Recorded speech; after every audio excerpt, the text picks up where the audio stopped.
Welcome to the Fantasy Champions Fantasy Football Podcast. Here's your host, Morgan Colby and Rick Lemon. What's poppin', Fantasy Champs? I literally, right before we came on, pulled my desk back because I am not in focus and I'm too far away from the camera to care. Okay. So if I'm not in focus, you can complain in the comments. Okay. I don't care. Okay. Why don't you care, bro? That's kind of important. Yeah, that's fair. Should I just get up right now and focus it? Because I believe this trophy in the background over here. I don't know if you probably can't see it. Okay, now that's in focus and I'm not. Right. So whatever. I mean, that's really the only thing that matters, right? It's the only thing that matters in the Fantasy Champions Fantasy Football Podcast. You can't even see it though because I'm cut out of the big shot. Whatever. Anyway, welcome to the Fantasy Champions Fantasy Football Podcast. My name is Morgan Colby. I got Rick Lemon with me as always. What's poppin', my dude? What's going on, bro? I had an interesting Sunday as a Pats fan and as a Boston fan. I feel a little robbed of greatness. How was your fantasy week? That's a great question. AJ Brown has strained hamstring. Is expected to be considered week to week. That I just got that report. That's great. That's so wonderful. I think I went. It all depends on what happens on Monday night. A pre-recorded podcast. So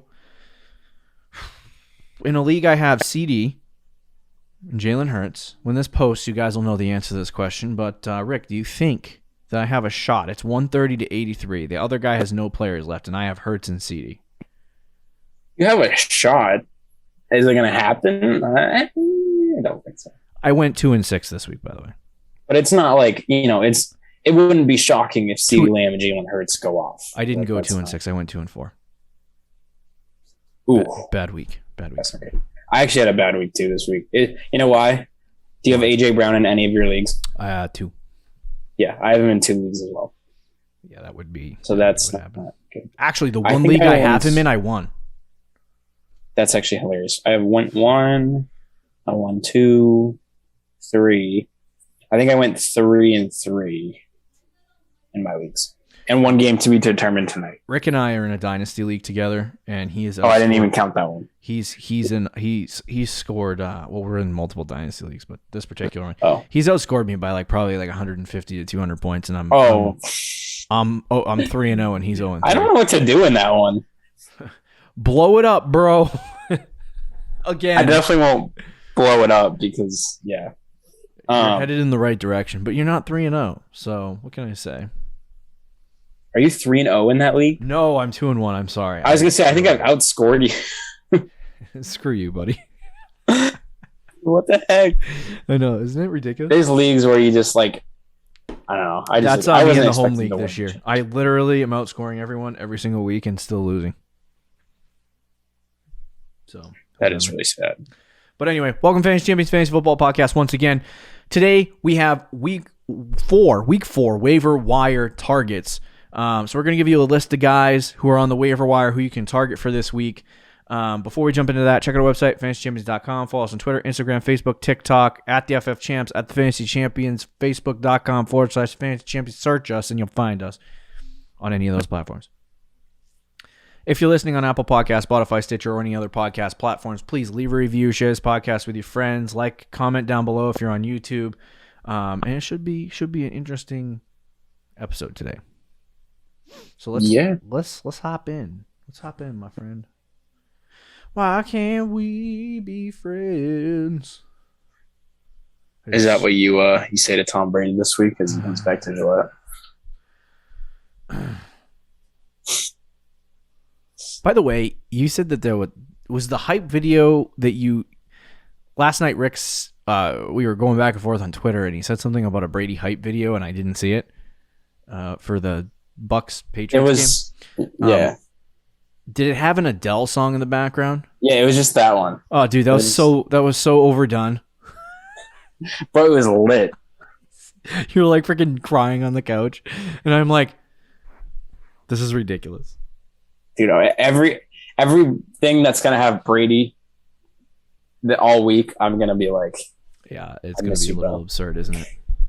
Oh yeah, I'm screwed. Anyway, so let's get into the quarterback waiver wire pickups of the week. We don't have a lot of time on our program per usual. So there isn't a lot of quarterbacks. Yeah. Danny Dimes, I guess, stunk this week. Yeah, he stunk this week. It's like every time you expect Daniel Jones to have a good week, we say, hey, pick up Daniel Jones. You might be able to start him this week. Does bad. Playing against the Falcons. Does bad. Sit him. Plays against the Washington football team. Gets 30 points. New Orleans has been shutting down quarterbacks so far this year in the first 3 weeks. He's going to put up 40. Guaranteed. I could see it. 2 rushing touchdowns. So now that we said that, he probably won't do it just to spite us, but this is not a week that he would do well. Streaming option, no. Yeah, no, probably not. Now, Sammy D continues to just put up these little cute games, 18, 18, 24. Or no, this week was 25. Actually 25. He didn't throw a passing touchdown, but 304 yards, 2 rushing touchdowns. He has 3 on the season. What is going on?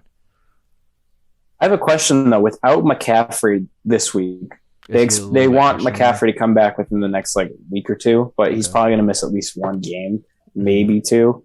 Without McCaffrey this week, is that a good thing for Darnold because they're going to throw the ball 40 times, or is it bad because he's one of their best pass catchers? I would say he's going to be all right. Okay. Yeah, I would say he's going to be. I think he'll be fine, but only because if McCaffrey was their only weapon, then that would be concerning. Like if Hawk and Swift went down in the same game for Detroit, it would be Khalif Raymond and Quiz Watkins or however you want to say his name. Yeah, right. Is it Quintez Cephas?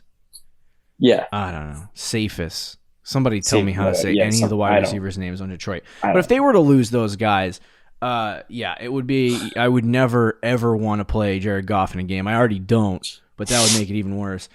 Sam Darnold is fine because he's got DJ Moore, he's got Terrace Marshall, he's got Bobby Anderson who doesn't throw to. So I think he should be okay. Chuba showed. Yeah, he showed. He showed right. Showed some flashes, and then he would just run it up the middle and lose 6 yards. Somehow running it up the middle, you lose 6 yards. I couldn't tell you, but no. So I think Sam Darnold will be fine without Christian McCaffrey, his best weapon. I mean, will he? I don't know. We'll see how I think the offense itself might slow down a little bit, but I don't think it's going to affect how Darnold plays. Now, who's he playing this week? Dallas. He's playing the well, that's what I mean. He's playing the Cowboys, but Cowboys did decent against Herbert in week 2. We'll see what he did. We don't know what they did against Hurts, but right. I don't know. That's fair. It's still not a bad matchup, though. I would be okay with streaming Darnold this week. You have too. Taylor Heinke, who threw 2 picks, 2 touchdowns, I believe.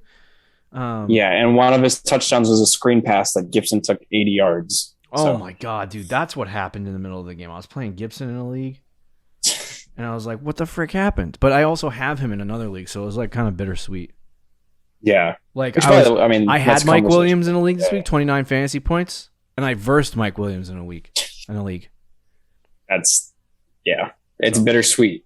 Yeah, it's like, wow, this is great, but this also blows. Yeah. So, I mean, I wouldn't say Taylor Heineke, however you say your name, buddy. Yeah. Would be a good guy to. I mean, the last 2 games he's played as the starter, 23, 24 fantasy points. He's going up against Atlanta this week. So, and Atlanta has been so bad that they still have Green on sleeper in terms of difficulty if you go inside the player cards. Do you want to stream Taylor Heinke? He's a step below Darnold, but he honestly isn't too bad because his rushing upside. He had a rushing touchdown this week.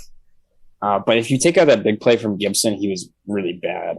I don't know.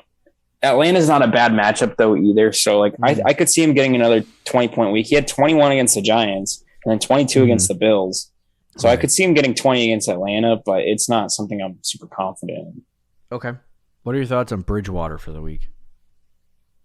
Oh, Teddy. He was another disappointing guy. And I should have expected this, and I was beating myself up over Jets it because D's been pretty good against quarterbacks so far. Yeah, in 3 weeks. Baltimore or Jets. Oh, Jets defense. Yeah. Just well, that's the thing. They have been, but it's the reason being is because they've been blown out in all 3 of their games.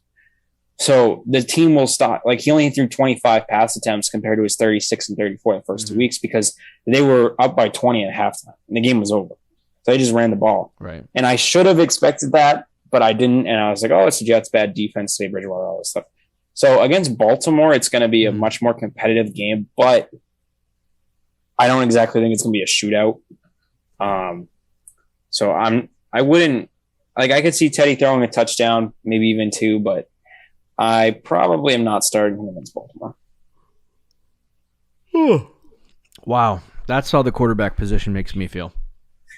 for streaming, yeah. Oh my God, these guys are just like. And Teddy also lost KJ Hamler towards ACL this week. KJ Hamler tore his ACL. So yeah, KJ Hamler, second straight year, by the way. I think he tore his ACL. Oh yeah, I don't know if it's the same league. Cut him.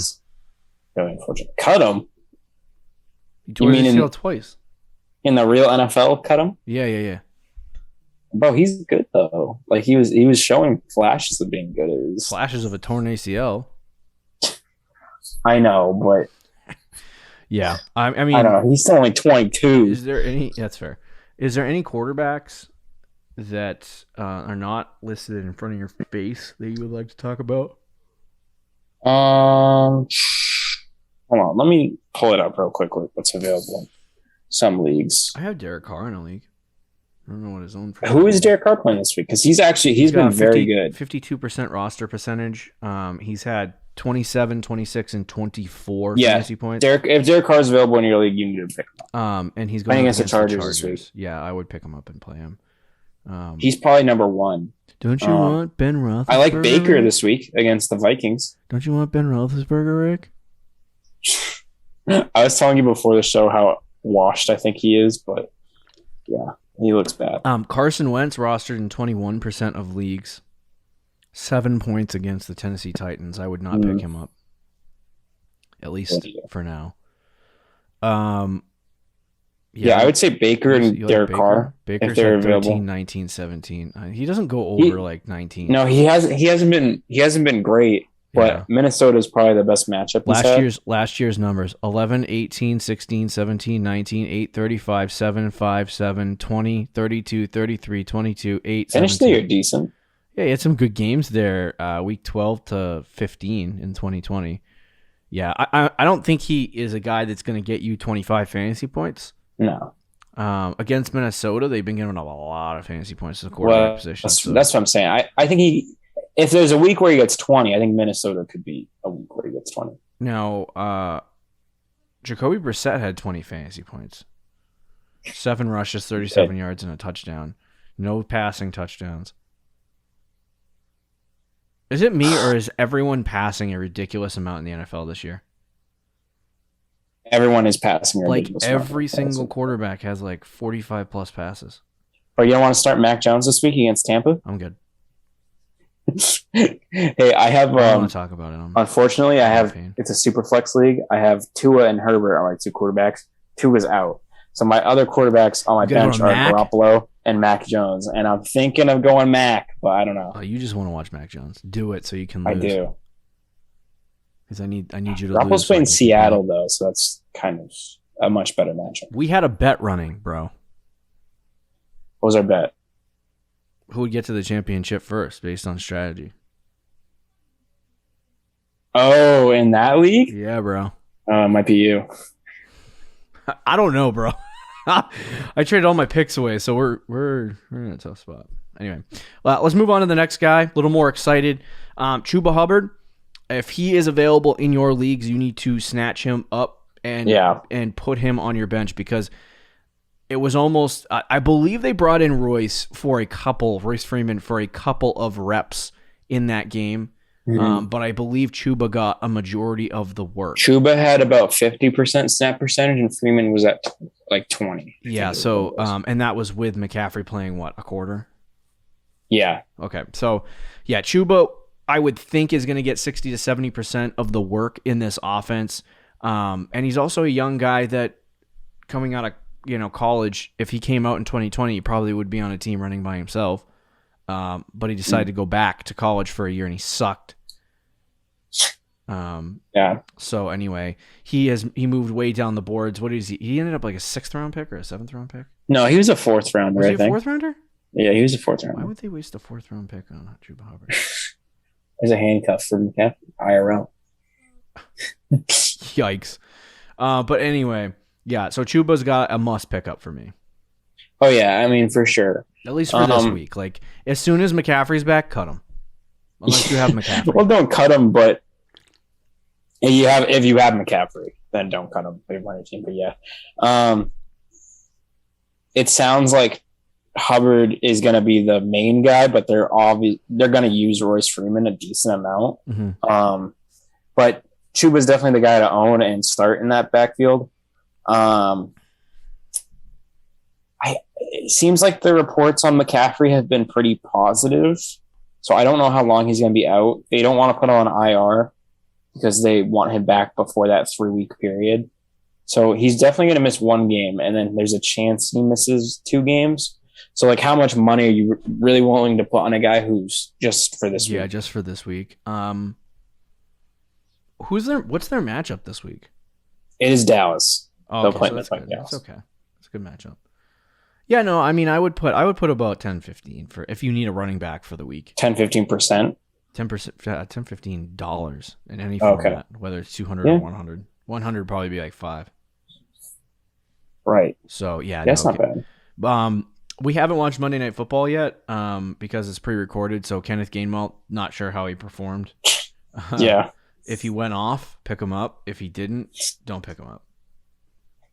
Great advice. Yeah. Now, do you know anything about Josh Jacobs' injury? Like how long he's going to be out? He had an ankle injury, and there was talks that he wasn't even going to play week 1. He fought through it, played actually decent, and then they're like, okay, we're going to sit him next week.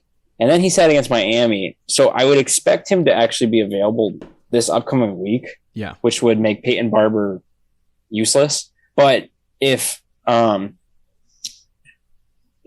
Jacobs is out another week, Peyton Barber is definitely worth an add. It's so weird because Kenyon Drake, people expected him to just get more work. He hasn't. He's played the exact same role he has, and they just let Peyton Barber take Josh Jacobs' role. Yeah, essentially. And he's got... His snap percentage hasn't even changed, Kenyon Drake, without Jacobs. That's gross. But the Chargers are what's next for Peyton Barber if he ends up being the starter. And after he had 4.83 yards a carry and a touchdown against Miami last week. He also had 3 catches for like 31 yards. Good efficiency metrics for Peyton Barber. Really good efficiency metrics. Those are Josh Jacobs' efficiency metrics, my friends. They actually pass it to him more than they do Josh Jacobs. Which is like what? But anyway, he's got the Chargers this week, which is a really good matchup. So this is another, like Chuba, this is another one of those guys that if you need a play this week and you have an injury at running back, like McCaffrey's out, right? Or this week I had Dalvin in multiple leagues and he was out. If a running back is out this week that you rely on, go after a guy like Peyton Barber, go after a guy like Chuba Hubbard, and you should be okay. Everyone else, I wouldn't do Royce Freeman. Giovanni Bernard got a lot of pass catching. I believe he had 9 targets this week. Game script though. It's very, very game script dependent. He seems like the James White.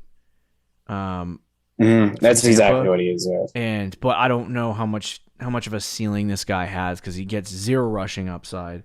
I don't think he's going to get 9 targets a game. I think it'll be more around like 6 or 7 if he really is a pass catching back. But I would keep an eye on Bernard just to see what happens. I don't think it's necessary to like go out and get him now. If no one picks him up and you have somebody hurt and you slide him into your IR and there's no one else on the waiver wire, I wouldn't mind putting a slot. I wouldn't mind picking up Giovanni Bernard to fill that spot if you got somebody on IR. But yeah, Royce Freeman's a no for me. Tony Jones is a no for me. And I think that's all we got at the running back position. Yeah, no, and I'm in agreement. So, let's talk about some wide receivers. What are your thoughts on Emmanuel Saunders? Emmanuel Saunders. The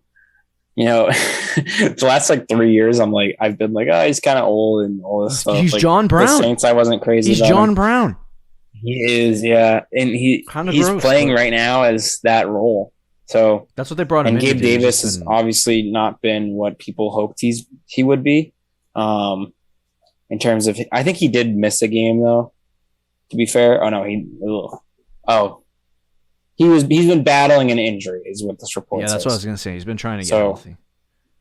But in the meantime, Sanders has been the clear number 2 guy, and this past week he scored touchdowns. So he was actually, fantasy-wise, the number 1 guy. Mm-hmm. So, yeah, he's worth a pickup. He should be rostered because if Josh Allen plays the exact same as he did last year and Sanders plays the John Brown role, John Brown was like a flex for half the season, more than half the season. Yeah. So, but that's definitely what they brought him in to do. You know what I mean? Is play that role. And I think when you look, a lot of people thought that this would be the Gabe Davis role. And when you look at Sanders over the first 2 weeks of the season, he had 8 targets and 6 targets. So he basically had, what was that, 15 targets? Or 14 He had 14 targets in the first 2 weeks. Yeah. Don't judge me on my math. Quick math in my brain. I added a number. Okay. So anyway, 14 targets. He had 7 fantasy points in week 1, 5 fantasy points in week 2. Enough for people to be like, I don't really want this guy. But then this week he has 5 catches, 94 yards, 2 touchdowns on the same target share. So there are going to be weeks where he's really good and there are going to be weeks where he's not so great. The big thing about Sanders is that this team runs a lot of 4 wide receiver sets. And with them running a lot of 4 wide receiver sets, it's almost hard not to have this guy somewhere, especially if he's the wide receiver 3, somewhere in your team or somewhere on your team, even if it's a bench spot. Because there are going to be weeks where he is startable. So, especially if you have buys and other things, he's a good, valuable bench asset. I would definitely pick him up. I was thinking about picking him up as a cleared waiver spot in the home league, but I forgot to drop Dalvin Cook into my IR at the last second. So you're just got screwed. Yeah, it's whatever. But anyway, he goes off and I'm whatever. So. Anyway, yeah, he's good. Jacoby, the Patriots offense is kind of confusing the same as last year. Fantasy-wise, not as vanilla. I think we said that last week. Yeah. But Jacoby Myers at 14 targets. He's had 9, 6, and 14. It's starting to look like, and I believe Bill Belichick referenced Jacoby Myers this week by saying that he is going on the same path as Julian Edelman. Wow, that's high praise. Yeah, so he's their slot receiver, and he's getting a lot of targets. He should be rostered. Yes. So right now I think he's owned in 59% of leagues, which is a pretty high percentage. On Sleeper it says 65%. So I would check your. I also would say this guy's an okay trade target for your bench. Yeah, because you can't beat the target share. At some point, Mac will figure it out. Yeah, I was gonna say if Mac continues to improve though, and by the end of the year he's throwing 2 touchdowns a game, Jacoby Myers should be in 200 plus yards every week. Myers will actually be pretty good value. Oh yeah, I want. And will be a startable flex spot every week. I would say no to Callaway. Obviously, you said Tim Patrick ripped his ACL right in half. KJ Hamler did. Or was that KJ Hamler? Okay, yeah. So Tim Patrick would be the guy that you replace him. I'm getting the names confused. He's their wide receiver 2 right now. So if he's available, if Teddy ends up being good, that's definitely because Jerry Judy's out. KJ Hamler's out for the year. Mm-hmm. So it's just. I remember at the beginning of the year we were talking about how there's too many weapons and too many. And now it's too many mouths to feed, and now it's You walk into the wide receiver room and there's a practice squad guy, KJ Hamler, in some kind of surgical wrap, and Tim Patrick in the corner going, "Hi guys." Yeah. So I would pick up Tim Patrick. It's not a bad look. If you don't get Sanders or Myers, Patrick. What is it? I said if you don't get Sanders or Myers, get Patrick. Yeah, and even then, dude, Patrick he's gonna get 10 points a week. He might. Callaway, no, stop it. Okay, so you've had 2 bad games from Callaway. Callaway catches a ridiculous pass from it should have been picked off, to be honest with you. Yeah. But Callaway comes down with that, scores a touchdown, 5 targets, 4 catches for like 30 yards. He's just as gross as he always has been. He's not been the player. Did I not tell you this would happen? Yeah, you did. You did. So the preseason catches and the hype for these like young wide receivers that are like practice squad guys. I don't mind Marquez Callaway, but he's literally, they just took Thomas off the IR, and they did. He's currently on the PUP. So in the next couple weeks, he's gonna suit up and he's gonna play. The time for Callaway is basically over. Like if he wasn't gonna be good those first 2 weeks of the season, he's not gonna be good now. When you look at, like, I'll pull up Callaway's schedule, because I really was like, the first 3 weeks of the season were the weeks where he probably could have been good. He should have been good against Green Bay. He should have been good against Carolina, at least from the preseason projections of what the defenses would be. Yeah. New England, you would anticipate a bad game, but he actually has a good one. And then he has the Giants, Washington, and a bye week. And then after that, all guns ablaze for our dude Michael Thomas. So, like, you're out of luck with this guy at this point. And he might have some decent weeks against the Giants and Washington. If he has a great week against the Giants, pick him up and start him against Washington. But at this point, I'm putting a 5,000-yard pole between me and Marquez Callaway. Yeah, no, that's understandable. I'm not really excited about Callaway. I'm not trying to pick him up in any format. Quickly on, because we're only going to talk about one more guy here. Bryan Edwards, I think he should obviously should he be rostered at this point? He's been getting 5 targets. He should be rostered. Yeah, he should be rostered because now live on the show in the home league, please. Do you want to trade it for him? No. Dang it.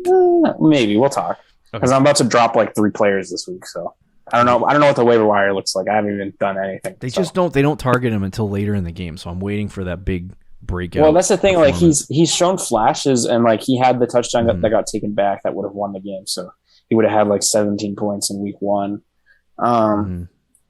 Yeah, I don't know. He's clearly like the wide receiver.